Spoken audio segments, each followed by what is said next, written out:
Welcome to today's episode of Reddit Time, where a Karen gets someone banned from a volunteer place.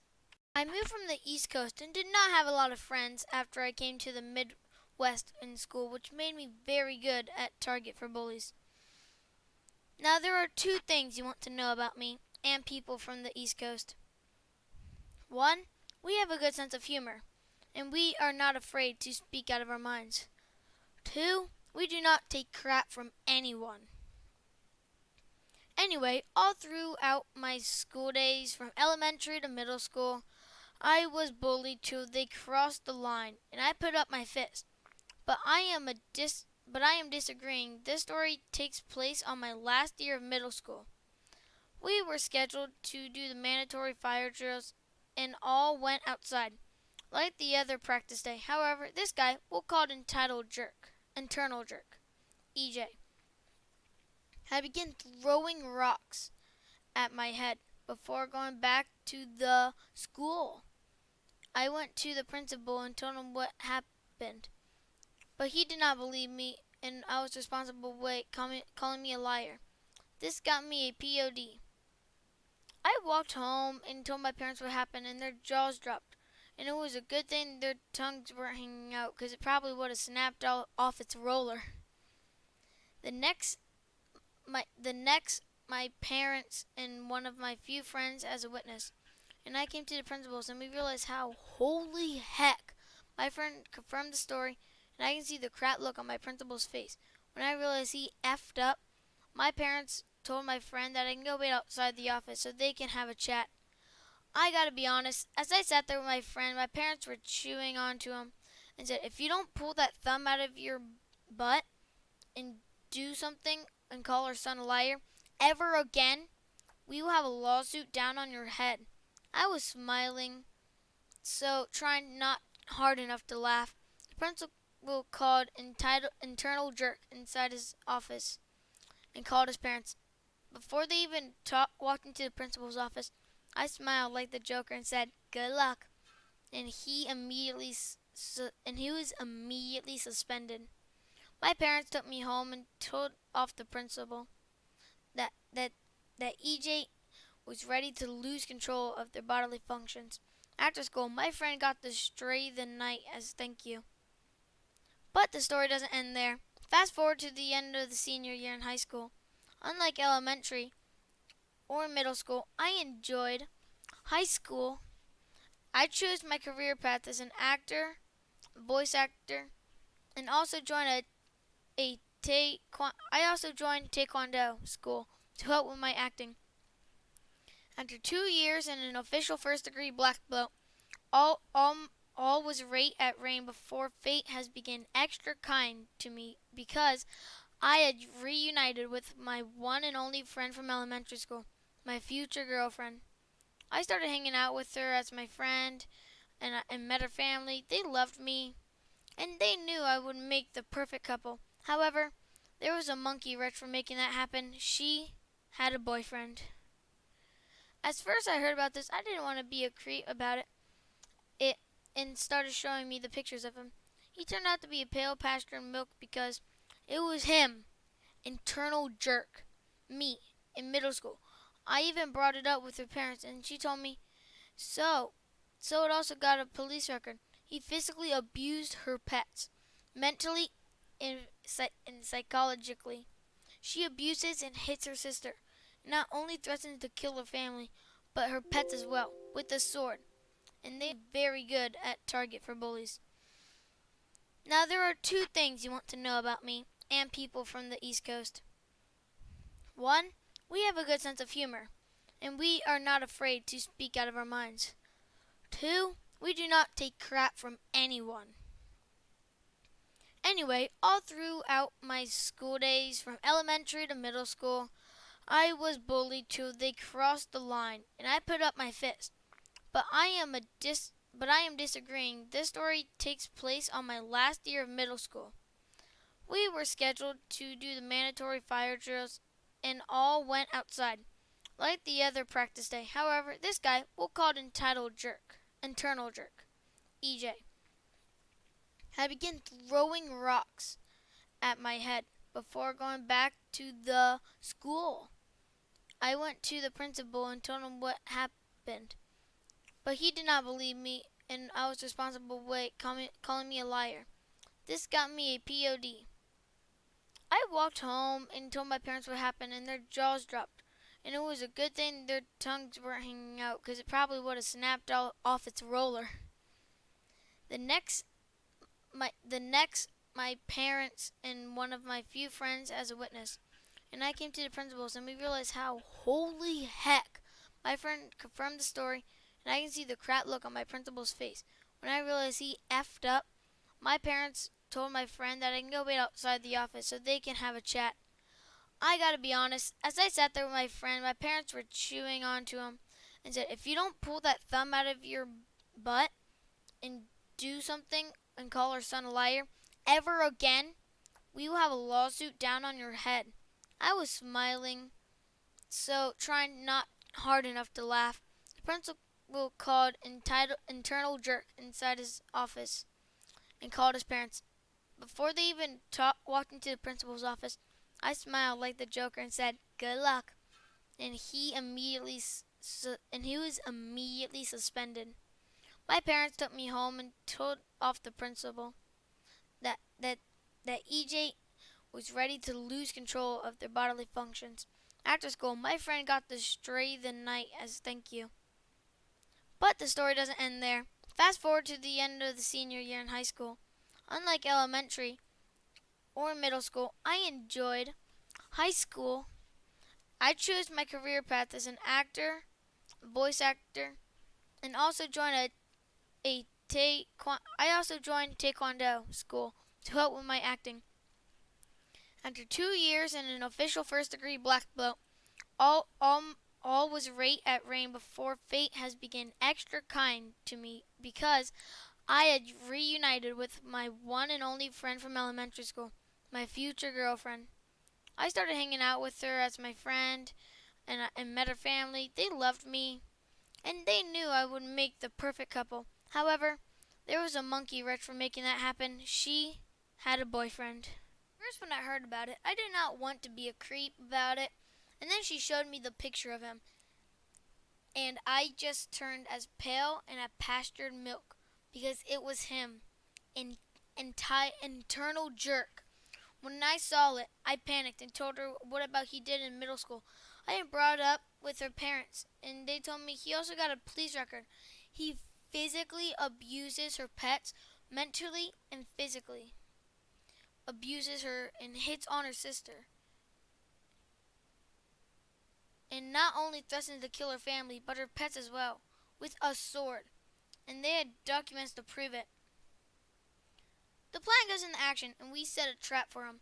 I bought a new phone with a recorder for voice and video, and the girlfriend's family and I planned to have a dinner the same time internal jerk makes plan to pick up girlfriend. To his house, and we have dinner. After I have my meal, his car pulls up. I hide in a very dark corridor and whip out my phone. And as soon as he walks in, push the door, I press record. Bait set. He asked if I'm ready to go and said, I'm not going with you. In fact, I'm not going anywhere with you anymore. We're through. And as soon as he hears that, he went nuts cursing, yelling, threatening just how we planned, slammed the door. It just gets better. I asked the girlfriend to hang onto my phone, and told her mother to call the cops, and I told girlfriends to start recording. I walked outside before he steps into his car and boldly yelled, hey, internal jerk, remember me, a-hole? She's my girlfriend now, and you stay away from her. The family, the pets, and me. It took him a few seconds to remember me, but oh my gosh. Wash over his face was priceless, and he ran over to me to try to fight with me just how I planned. To be honest, I thought he could take me because of his bulk. I remember I'm a first degree black belt in Taekwondo. The girlfriend and her sister was filming me as I was kicking his butt. The cop showed up and we told him everything and showed the evidence since he was a felon. He was immediately handcuffed and arrested for animal abuse, conspire to murder, assault, and even have an unauthorized weapon in his car, a handgun, and the sword. And to be honest, I didn't even know it was there. And if I haven't stopped from getting his car and kept him from not to mention to kill me, when that was the police we were talking about him, I yelled out, "Take one last look," with the most evil intent I had, and smiled like the Joker, giving him 2 middle fingers. Her family filed a restraining order against him and put cameras on their property. And I have been dating her for 4 years, and we are very happy, as well as our anniversary that's coming up. What comes around goes around. I can finally talk about this after years of threats, of legal actions, etc. It is now officially over. Back in 2003, when unemployed, I decided to volunteer at a local education facility that specializes in helping out young to late teens with Down syndrome or high levels of autism, which causes themselves to be antisocial. I hate not being able to work, so volunteering not only got myself out of boring doing nothing everyday schedule, but also being able but also of my boring but also gave me a positive when applying for work. Everyone likes someone who's always trying to be better to trying to better themselves.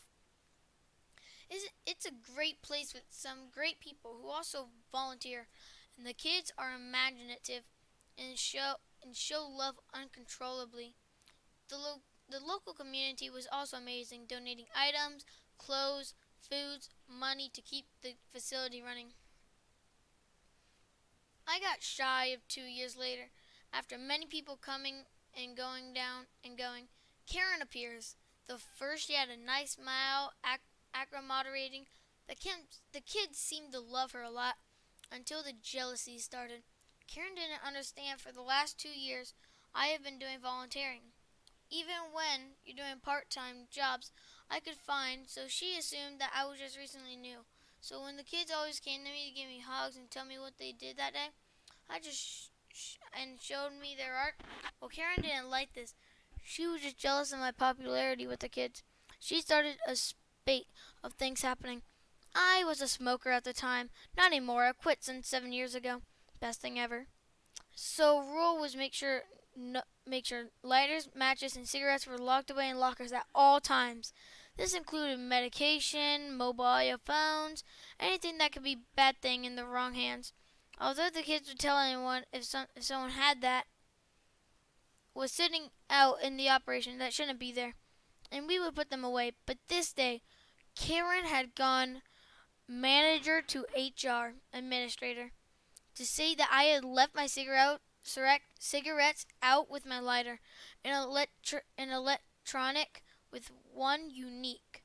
I was busy that day, so I was apologetic, as I could have been easily forgotten as you kept off your feet consistently. But in the back of my mind, I had a niggling doubt that I'm sure I put them in my locker. Over 4 months, every 2 to 3 weeks, something else was left in the open, or a door to the cleaning closet was left open. After that, I used the equipment inside. Each time Karen had went to the manager slash HR to say something about this, Karen had kids of her own that left many under after they hit 18. So at the time, I'm putting it down to her automatic motherly defense of the kids. The following month, one of the girls, we'll call her Joe, not her Joe, had burst into the room crying with blood flowing quickly from her nose. All the volunteers, including myself, instantly went up to check on Joe. She is looking flustered, looked at me and gave a big yell and ran up to hide. When Joe flustered or upset about something, she would always hide. But she came to me first. So she came to me first to say why or hint at why. But this time she didn't, and the Karen burst in. How could you do this to Joe? Devil eyes peering at me. I am taken aback. What? Who? What? What do you mean? What happened to Joe? She replied, I can't believe I just watched her for 5 minutes ago. Punched her in the face. She rushed off to manager slash HR. I'm standing there, aghast, unsure of what the heck is going on. Joe, the new volunteers were looking at me if I am bad, and all the others before. Even with Down syndrome, they understood most of what's going on around them. Manager comes in quickly, looking angry, which is understandable hearing that what Karen told her, asking me why did I do this. This shocked me hard because there's a manager who's known me for the last 2.5 years, and instantly I thought the best I could do that he thought the best I can do with these kids. I deny it, of course, and I have been in the room for at least 25 minutes. The others couldn't collaborate as we are always busy and didn't notice small things like who's in the room and for how long. The manager goes to Joe and asks her. She looks at me with an instant stop and stammering, "Yes, he hit me harder than the man. He hit me harder with than the manager." Instantly thinking, "How could I do this?" Joe has been like a little sister to me, who would tell everything to me, always came to me when in trouble. So police were called. Everyone given information. Joe was too scared and still in her place of hiding. So I was effectively let go pending an investigation. Hardly anyone gets restarted after any type of investigation. But Joe's parents were seemingly at a loss for words and didn't want to think I could do this. But after talking to Joe on their own, they dropped charges, but the damage was done, and I asked never to come back. There I found out that Karen, in her jealousy, was telling the other new volunteers and staff that I was touching up the kids, always hitting them, leaving dangerous stuff about me. She had watched me in my locker, digital number keypad type, saw my pin for the locker, and left things out and about, including the lighter and cigarettes, all because the kids would always come to me. Fast forward to 2009. After a lot of rejection from other places for volunteering, one place was run by an ex-volunteer who knew this was all BS and gave me a chance. She was great and understanding. We found that this would help all types of people in the community to do events for charities, etc. I enjoyed it very much. One day the boss came to me and said, "Oh, I guess who's coming with the kids today?" Only gosh darn Karen. Since years back, Karen has moved up the ranks, so to speak, and had it through some rumors, forced the manager to quit. So wanted the ex-volunteer who ran the place to help the kids put on a play so she can show off. To originally, Karen never got to see me. She talked to the person who runs the place, and I am at now. Everything is arranged, and the kids would come twice a week for 5 months to work on and rehearse their plays. They would put on sorts of real-life situations, and they meet in their lives and how to overcome them. They come up to give me hugs and hug me to death, at the same time saying, "Sorry, sorry, sorry," about what seemed like forever. I pat her on the head and said, "Okay," because I know she was cornered into it. I fit into the scenario. Joe told me everything she could about Karen.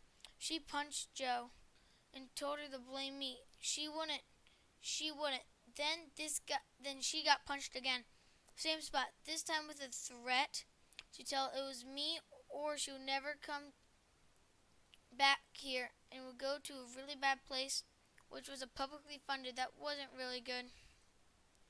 Light bulb moment. Real life situation and now to overcome them. I got in touch with Joe's parents and they were so apologetic because Joe told them everything and they haven't tried to tell manager and HR before. But she put it down that to Joe isn't really sure and just wanted me back. So I told her of the play and if we could introduce Joe's experience with Karen as part of the play. They weren't hesitant at first, but then after a couple of hours, I got a text from them saying, "Yeah, go for it. Take that line B down." So months go by. Joe knew not to tell anyone about the big play. It was a secret. Then it was time for the big night. Room is packed. Other groups did their choirs, plays, artistic dance.